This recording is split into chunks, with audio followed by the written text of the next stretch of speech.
Trump ने ये कहा है कि आपने इसको शुरू किया है, खत्म इसको हम करेंगे। तो देखिए, जिसका जिक्र अभी हम कर रहे थे कि ये तनाव अब आगे बढ़ता हुआ ही नजर आ रहा है। पहले ही पूरे मिडिल ईस्ट में हालात बहुत ज्यादा तनावपूर्ण थे, फिर धीरे से इसमें ट्रंप की एंट्री होती है, लेकिन अब तो सीधा सीधा अमेरिका कूद पड़ा है ईरान और इजराइल के बीच में। और ट्रंप ने यह साफ तौर पर कह दिया कि शुरू इसको आपने किया था, लेकिन खत्म इसको अब हम करेंगे। दूसरी तरफ ईरान ये कहता है कि अमेरिकी सेना अब हमारा पहला लक्ष्य होगी, क्षेत्र में जहां अमेरिकी दिखेंगे वहां पर हमला बोलेंगे। और गेस्ट का पैनल हमारे साथ लगातार बना हुआ है, उनका रुख एक बार करते हुए विनोद सर आपके पास आते हुए यहाँ पर सीधा सवाल ही आपसे होगा, जिसकी जिक्र भी हम कर रहे थे कि ये कहीं ना कहीं मिडिल ईस्ट में अब एक बड़े युद्ध की सुगबुगाहट है। ट्रंप ने ये साफ तौर पर कह दिया है कि शुरू इसको आपने किया है, खत्म इसको लेकर अब हम करेंगे। नहीं, मैं जैसा पहले भी कह रहा था और फिर एक बार रिपीट करता हूं पलक, कि ये जो पूरा का पूरा मामला है, ये पूरा का पूरा मामला लगातार इसमें इनडायरेक्ट इन्वॉल्वमेंट अमेरिका कर रहा है। अमेरिका पीछे से लगातार ये बोलता रहा है कि आप सरेंडर करो, आप सरेंडर करो। पहले 60 दिन का डेडलाइन दिया था, 60 दिन के डेडलाइन के बाद अगले ही दिन ईरान पर हमला हुआ था। अब उसके बाद फिर दूसरा एक डेडलाइन दिया था ट्रंप ने, तो वो उस पर काम कर रहे हैं। और ये जो अमेरिकी इन्वॉल्वमेंट है, इसका अब डायरेक्ट शुरू हो गया। डायरेक्ट उन्होंने न्यूक्लियर उस पर हिट किया है और ये कह रहे थे कि ईरान के पास, खोमेनी के पास सरेंडर के अलावा और कोई चारा नहीं है, और उस सरेंडर के पीछे एक ही वो है कि आपको अपना न्यूक्लियर प्रोग्राम बंद करना होगा। तो ये बहुत स्पष्ट है। इसमें अमेरिका का और इजराइल का एक मत है, दोनों एक ही बात करें। तो वही इस बात सामने निकल करके आई और इस बात को ईरान मानने के लिए तैयार नहीं है। ईरान अपना न्यूक्लियर प्रोग्राम रोकने के लिए तैयार नहीं है। हालांकि ईरान के न्यूक्लियर प्रोग्राम को लेकर के सिर्फ यही दो देश का वो नहीं है, आस पड़ोस के बहुत सारे और देश ईरान के न्यूक्लियर प्रोग्राम को लेकर के बहुत डरे हुए थे कि अगर ईरान न्यूक्लियर पावर बन गया तो ये खतरा उनके लिए भी है, इसलिए कि ये रिस्पॉन्सिबल स्टेट नहीं है, ईरान रिस्पॉन्सिबली बिहेव नहीं करता है। तो ये लेकिन अब ये देखना होगा, क्योंकि ईरान ने ये तो कह दिया है कि नुकसान हुआ है, लेकिन अब ईरान का क्या स्टैंड होता है ये देखना काफी ज्यादा इंपॉर्टेंट होगा। देखिए, एक और अपडेट सबसे पहले दर्शकों को पहुंचाते चले, जहां इजराइल के पूर्व रक्षा मंत्री योव गैलेंट का एक स्टेटमेंट। ट्रंप ने साहसिक फैसला लिया, पूरी मानवता के लिए ये साहसिक फैसला है, ये स्टेटमेंट दिया गया है इजराइल के पूर्व रक्षा मंत्री का। ये स्टेटमेंट आपको बता रहे, क्योंकि देखिए जिस तरह से अटैक किया गया, 3 न्यूक्लियर इंस्टॉलेशन जिसे निशाना बनाया गया है अमेरिका की तरफ से, और जाहिर तौर पर अमेरिका और इजराइल ने तालमेल के साथ ये पूरे अटैक को अंजाम दिया। लेकिन इसी बीच एक और बड़ी खबर, जहां थोड़ी देर में राष्ट्र को संबोधित करेंगे राष्ट्रपति ट्रंप, क्योंकि देखिए इस अटैक के बाद ट्रंप की तरफ से स्टेटमेंट दिया गया कि किस किस न्यूक्लियर जो साइट है, जो न्यूक्लियर इंस्टॉलेशन है, उसको निशाना बनाया गया है, वहां पर तबाही हुई है। और दूसरी तरफ आप देखिए कि अमेरिका ने तो स्टेटमेंट दिया, लेकिन ईरान ने इस बात को कबूल कर लिया है कि नुकसान हुआ है। हमारे साथ लगातार गेस्ट पैनल जुड़ा हुआ है। स्वर्ण सर, आपके पास आते हुए, जिस तरह से अमेरिका ने यह अटैक किया है, जाहिर तौर पर अब मिडिल ईस्ट में इस वक्त तनाव की स्थिति होगी, लेकिन अब आपको क्या लगता है कि मिडिल ईस्ट में वो कौन से मुस्लिम देश होंगे जो ईरान का सपोर्ट करेंगे? मुझे लगता है कि यदि आप इतिहास में देखें रंजना, तो ज्यादातर खाड़ी के देश जो हैं वो अमेरिका के साथ जुड़े हुए हैं और काफी हद तक ईरान को अलग थलग कर चुका है अमेरिका वहां पर। इस तरह का यदि सीधा हस्तक्षेप होता है अमेरिका का इजराइल के समर्थन में, तो मुझे लगता है कि हो सकता है खाड़ी के कुछ देश और खासकर वहां की जनता कुछ अलग तरीके से सोच सकती है। कि ट्रंप ने अपनी बात में ये कहा कि हमने 3 न्यूक्लियर इंस्टॉलेशंस पर हमला किया है, लेकिन अभी बहुत सारे और हैं, और अगर ईरान पीस के लिए नहीं तैयार होता है तो हम इसको जारी रखेंगे और इसको और उनको भी डिस्ट्रॉय करेंगे, और हमारी सेना इसमें सक्षम है।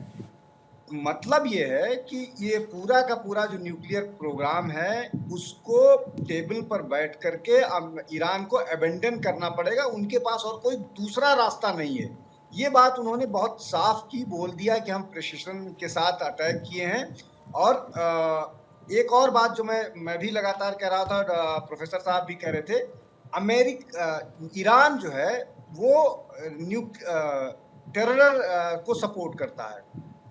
ट्रम्प कह लेकिन रहे हैं सर कि वहाँ ट्रम्प ये कह रहे हैं कि अगर शांति नहीं स्थापित होती है तो ये हमले और ज्यादा खतरनाक होंगे, हम चेस करेंगे उनको, हम छोड़ेंगे नहीं।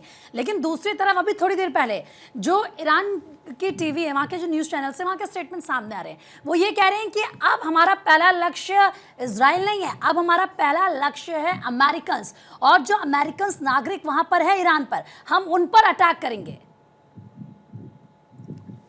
जी बिल्कुल, वो अमेरिकन हमेशा से उनके लिए मुश्किल वो रहे हैं और अमेरिकन हमेशा से उनके लिए टारगेट रहे हैं। तो वो अमेरिकन सिटीजन्स पर भी हमला करेंगे, लेकिन ये स्टेट के स्तर पर कोई बहुत वाइज डिसीजन नहीं होगा, इसलिए कि अमेरिकन सिटीजन्स पर हमला होगा तो अमेरिका और एग्रेसिव होगा। पर सर 1979 को अगर हम देखें, जब इस्लामिक क्रांति आई थी ईरान में, उस वक्त 66 ऐसे अमेरिकन अधिकारी थे ईरान में जिनको उन्होंने बंधक बनाया। उस वक्त जो हालात थे पूरे विश्व में देखे, अमेरिका ने पूरी जोर आजमाइश कर ली थी सर, लेकिन कई सालों तक वो उनको रिहा नहीं कर पाया था। नहीं, देखिए, आप अगर अपने देश में है और अमेरिकन को आप कैप्टिव बना लीजिएगा तो वो मुश्किल निश्चित तौर पर होगा। लेकिन और ऐसा नहीं है कि ईरान को आप इतनी आसानी से टेम कर लेंगे। उनके पास बहुत सारा बड़ा देश है, उनके पास पुराने रिसोर्सेज हैं, अभी हालांकि उनकी इकोनॉमी की बहुत खराब हालत में है। निश्चित तौर पर अटैक होगा, ऐसा नहीं है कि ये एक तरफा सा मामला होगा। ईरान भी उसको रिटेलिएट करेगा और थोड़ा बहुत जरूर उस पर प्रभाव होगा। बहुत सारे नागरिकों को, हालांकि अमेरिका ने बोला था कि आप ताकत के जरिए ही शांति आती है, इस स्टेटमेंट को मैं एक बार सर आपसे समझना चाहूंगी। सिंह सर, आपके पास आते हुए, ताकत के जरिए ही शांति आती है। एक तरफ आप ईरान पर हमला कर रहे हैं, उस वक्त आप अपनी सेना को थैंक यू कहते हैं, फिर आप ये भी कहते हैं इट्स टाइम फॉर पीस, और एक बार फिर से डोनाल्ड ट्रंप इस बात का जिक्र कर रहे हैं, फिर अपनी ताकत दिखाने की कोशिश। सर, ये सिर्फ मुझे लगता है कि ईरान के लिए संदेश नहीं है, ये ट्रंप पूरी दुनिया को भी एक संदेश देने की कोशिश नहीं कर रहे हैं क्या सिंह सर? ये आपने बहुत खूबसूरत बात की आकांक्षा कि क्या विनाश से किसी दूसरे देश पर प्रभाव बनाया जा सकता है या नहीं।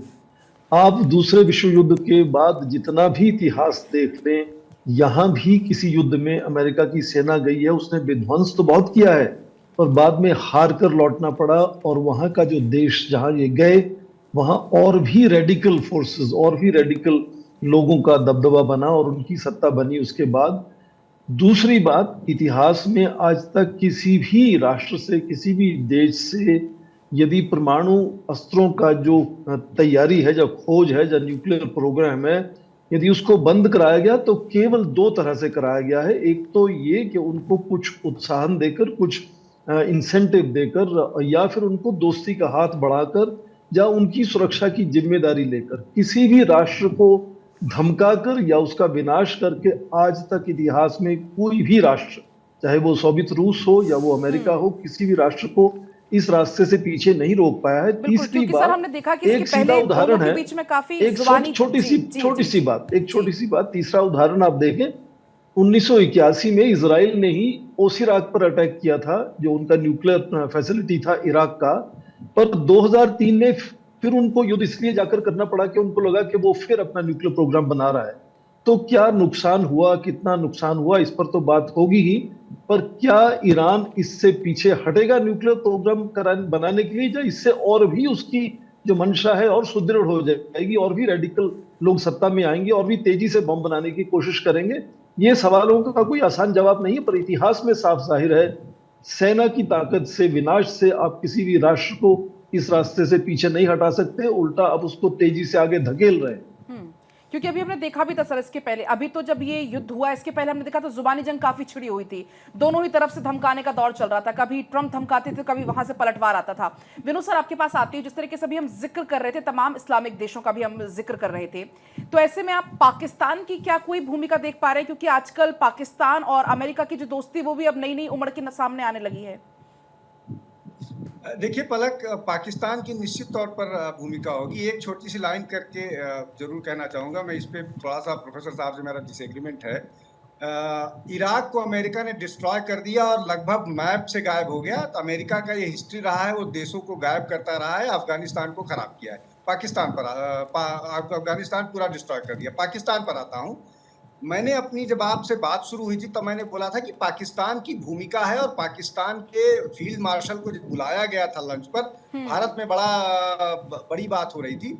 उसके पीछे सिर्फ एकमात्र रीजन ये है कि वो यूएस प्रीएम्प्ट कर रहा था कि उसको अटैक करना पड़ेगा, और अटैक में एक सरप्राइज एलिमेंट होता है। ईरान को ये सब मालूम है कि अमेरिका के लगभग 9 बेसेस जो हैं वो मिडिल ईस्ट में आसपास के इलाकों में हैं। जो पाकिस्तान में एक बेस है जिसको लेकर के हुआ था कि जब भारत और पाकिस्तान का वो वॉर ये कहिए, या जो भारत ने पाकिस्तान पर हिट किया था, तो उनका एक बेस डिस्ट्रॉय किया था, एयरफोर्स बेस नूर खान। वहां पर अमेरिकी प्लेन्स और इस तरह की खबरें आई थी। पाकिस्तान को इस्तेमाल करना चाह रहा है अमेरिका ईरान के लिए, और वो जो सरप्राइज एलिमेंट है, अगर कुछ आर्मी बेस एयरफोर्स बेसिस का इस्तेमाल कर पाए, और एक दूसरा फैक्टर है कि जो इस्लामिक वर्ल्ड की यूनिटी बनाने की कोशिश कर रहा है ईरान इस वॉर में, उस यूनिटी को भी थॉट करने के लिए, उस यूनिटी को ब्रेक करने के लिए पाकिस्तान का इस्तेमाल करेगा। इसलिए कि पाकिस्तान भी अपने आप को इस्लामिक वर्ल्ड का लीडर कहता है, वो भी उम्मा का हिस्सा है। आजकल 2 बड़े नेता हुए हैं पाकिस्तान वर्ल्ड के, तुर्की और पाकिस्तान।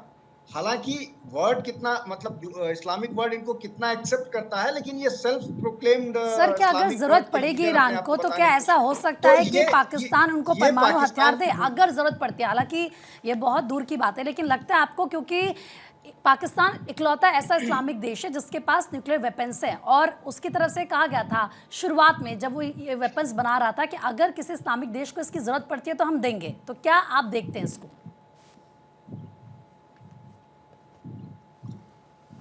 ये प्रश्न मेरे लिए है जी क्या? सर जी।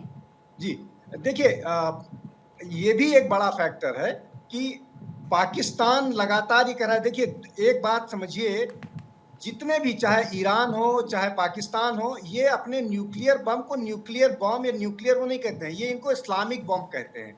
वो बेसिकली इसीलिए इस्लामिक बम कहते हैं कि एक इसमें इस्लाम के नाम पर यूनिटी आएगी। लेकिन पाकिस्तान को जो ये इतना इम्पोर्टेंस मिल रहा है अमेरिका की तरफ से, ऐसा पहली बार नहीं हुआ। इसके पहले जियाउल हक को भी इक्वली इम्पोर्टेंस दिया गया था, याहिया खान को भी इसी तरह का इम्पोर्टेंस दिया गया था, आई एम नॉट मिस्टेकन, नाम को लेकर के। तो ये बेसिकली इस तरह का कोई मदद पाकिस्तान ना कर पाए, इसमें मुझे लगता है कि अमेरिका ने बुला करके पाकिस्तान के फील्ड मार्शल को समझा दिया है कि just keep away from this, वो आप अपने आप को इससे दूर रखिए, और न्यूक्लियर टेक्नोलॉजी को लेकर के। लेकिन विनोद सर, आपको नहीं लग रहा है क्या कि ट्रंप इस पूरे के पूरे सिनेरियो में कहीं ना कहीं एक तरह से नैरेटिव पेश करने की कोशिश कर रहे हैं स्ट्रॉन्ग लीडर के तौर पर? सिंह सर, पहली बात तो ये कि पाकिस्तान इस मुद्दे में बहुत अहम एक तरह से रोल रखता है। यहाँ तक आसिम मुनीर फील्ड मार्शल को प्रोटोकॉल देने की बात है, इतिहास में ऐसा पहली बार हुआ है। पाकिस्तान के पहले जो सेना अध्यक्ष थे, जैसे सबसे पहले तो फील्ड मार्शल जो पहले थे वो, उसके बाद जियाउल हक और उसके बाद मुशर्रफ, उनको ये प्रोटोकॉल तब मिला था जब वो राष्ट्रपति बन चुके थे। उनको सेना अध्यक्ष के नजरिए से ऐसा प्रोटोकॉल नहीं मिला था। ये प्रोटोकॉल आसिम मुनीर को किसी खास वजह से मिल रहा है, वो मैं बताता हूँ क्या खास वजह। एक तो ये कि पिछले सप्ताह ईरान ने कहा, विदेश मंत्री वहां के हैं, उन्होंने कहा कि यदि हमारे पर सीधा हमला अमेरिका का होता है या न्यूक्लियर अस्त्रों का, क्योंकि बात हो रही थी, समीर हर्ष ने इससे लिख चुके हैं ये इसके बारे में कि टैक्टिकल न्यूक्लियर वेपन अमेरिका इस्तेमाल कर सकता है। लेकिन इस बीच एक इम्पोर्टेंट सवाल ये भी हो जाता है स्वर्ण सर आपसे कि जिस तरह से अमेरिका ने ये अटैक किया, अब ईरान की तरफ से भी ये कहा गया कि इजराइल पहला टारगेट नहीं, अमेरिका पहला टारगेट है। अगर ईरान अमेरिका पे ये अटैक करता है तो वो कौन कौन से ठिकानों को निशाना बना सकता है, क्या तबाही वहां पर मच सकती है, आप इसे कैसे देख रहे हैं? पहली बात तो ये कि सबसे पहले टारगेट होंगे अमेरिकी नागरिक इस पूरे क्षेत्र, और उसमें मुझे लगता है सबसे सक्षम जो उनका तरीका होगा वो अपने प्रॉक्सीज हैं। अभी बात कर रहे थे विनोद शुक्ला के इराक को खत्म कर दिया, पर ईरान का प्रभाव जितना आज इराक में है वो चिंता का विषय है अमेरिका के लिए। तो जहां अमेरिका जाता है वहां से आसानी से लौटता नहीं है, परेशान होकर लौटता है। ये हम बार बार देख चुके हैं, चाहे कोरिया में देखें या उसके बाद अफगानिस्तान में हाल ही में आप देखें। और एक बात उसमें समझना जरूरी है कि पाकिस्तान इसलिए खास है क्योंकि 1981 में एक संधि हुई थी, क्योंकि ईरान के संबंध सीधे नहीं अमेरिका के साथ आपस में, ये इस्लामिक रेवोल्यूशन के बाद, इसलिए वॉशिंगटन डीसी में पाकिस्तान की एम्बेसी जो है वो ईरान को रिप्रेजेंट करती है जब भी बातचीत करनी होती है अमेरिका के साथ। और स्विट्जरलैंड की एम्बेसी जो तेहरान में है वो ईरान में यूएस को रिप्रेजेंट करती है। तो इसमें अमेरिका का रवैया क्या रहेगा यदि इस तरह के युद्ध में शुरू करने की कोशिश हो सकती है, उसमें आसिम मुनीर को बुलाना जरूरी था। और आसिम मुनीर उनको नोबेल प्राइज देने की बात कर रहे हैं वो इसलिए कि उनकी जो अंदर से खस्ता हालत है, उनको जो तालिबान से चिंता है, उसको लेकर वो चाहते हैं किसी भी कॉस्ट पर वो यदि अमेरिका का दोस्ती का हाथ पकड़ सकते हैं तो पकड़े वो, इसलिए वो बात जरूरी होती है। अब बात आती है कि किस तरह का ईरान अटैक कर सकता है। ईरान के पास इस वक्त कुछ हद तक मिसाइलें हैं, तैयार हैं, ये नहीं कि इतनी अच्छी हैं जितनी अमेरिका की हैं, पर उसके अलावा ड्रोन्स हैं वो। और दो चीजें ईरान और कर सकता है। पहले तो मैंने जैसे कहा कि अपने प्रॉक्सीज को जगह जगह से पूरे पश्चिम एशिया में ईरानी ठिकानों, ईरानी लोगों, अमेरिका के ठिकानों और अमेरिका के लोगों को परेशान और उनको अटैक कर सकता है। दूसरा, यदि वो स्ट्रेट ऑफ हॉर्मुज को बंद कर देता है, और उसके लिए मुश्किल नहीं है वो बंद करना उसको, तो आप देखें पूरे विश्व के बाजार में ऊर्जा को लेकर उथल पुथल होगी। जो अमेरिका के दोस्त कह रहे हो कि ये शांति का समय है या आप संघर्ष का समय नहीं है। मुझे इसी में एड ऑन छोटा सा मेरा ये था कि अब कहीं ना कहीं अमेरिका अंदर अंदर ये तो भले ही वो ऊपर शांति की बात कर रहा हो, लेकिन अंदर अंदर तो वो ये जानता होगा कि हाँ, ईरान की तरफ से भी हमला तो होगा ही होगा। बिल्कुल, इसमें कोई भी शंका का विषय नहीं है कि ईरान जरूर रिटेलिएट करेगा। और यदि मैं कह रहा हूं जैसे स्ट्रेट ऑफ हॉर्मुज बंद हो जाता है तो उससे अमेरिका जो उनके खास दोस्त हैं, चाहे वो यूएई हो, चाहे वो कतर हो, सऊदी अरेबिया हो, सबका गैस और ऑयल का निर्यात बंद हो सकता है। तो उससे पूरे क्षेत्र में उथल पुथल होगी, जनता नाराज होगी। लेकिन और पहले से अगर ही आप हम देखें खाड़ी कि देशों की बात करते हैं, अगर ये सिचुएशन जैसा हम सब जिक्र यहाँ पर कर रहे हैं, आपके साथ चर्चा कर रहे हैं, अगर सिचुएशन आगे बढ़ती है तो सर करीब करीब 60% ईंधन के साथ साथ सबसे बड़ी चुनौती अगर भारत के सामने सर कोई लगती है, क्योंकि यहाँ खाड़ी देशों की अगर बात करते हैं तो 90 लाख के करीब भारतीय यहाँ पर रहते हैं, और अगर ये जंग आगे बढ़ती है, संघर्ष और तेज होता है, तो सर ये इंडिया के सामने भी एक बड़ा चैलेंज जरूर हो सकता है। सर नहीं मानते आप सिंह सर? बिल्कुल, ये आपने बहुत अच्छी बात उठाई कि भारत को इसका क्या खामियाजा उठाना पड़ सकता है। आपने खुद कहा कि 90 लाख के आसपास लोग भारत के वो हैं, वहां रहते हैं। ईरान और इजराइल से पहले ही भारतीय लोगों को बाहर निकालने की लगातार शुरुआत हो चुकी है, वो निकाले जा रहे हैं। पर इसके अलावा भारत को देखिए, ऊर्जा को लेकर भी बड़ा संकट खड़ा हो सकता है। 80 या 85% हमारा ऊर्जा का गैस और ऑयल का निर्यात करते हैं, आयात करते हैं बाहर से, और उसका बड़ा हिस्सा हमारे यहाँ खाड़ी के देशों से आता है। तो गैस तो खासकर कतर और ओमान से आती है, तो वो सब बंद होने से भारत को उसकी चिंता हो सकती है। बिल्कुल। दूसरी बात ये समझे कि भारत में जो रेमिटेंसेज आते हैं विदेशों से, करीब 120 बिलियन डॉलर, बहुत बड़ी रकम है। इतनी बड़ी रकम है कि जितनी भारत को दुनिया भर से सहायता आती है उससे ज्यादा ये रकम बड़ी है, और उसका बड़ा हिस्सा खाड़ी के देशों से आता है। और ये ध्यान दें कि जो खाड़ी से आता है ये रेमिटेंसेज, वो कोई बड़ी इंडस्ट्री में निवेश के लिए नहीं आता, वो छोटे घरेलू लोगों में, आम जनता के लिए। मतलब अगर ये जंग और ज्यादा विकराल होती है तो जाहिर सी बात है ना सिर्फ मिडिल ईस्ट बल्कि पूरे विश्व में और खासतौर पर भारत पर भी इसका असर पड़ता हुआ नजर आएगा। सर आप दोनों बने रहेगा हमारे साथ, इस चर्चा को हम आगे फिर से बढ़ाएंगे।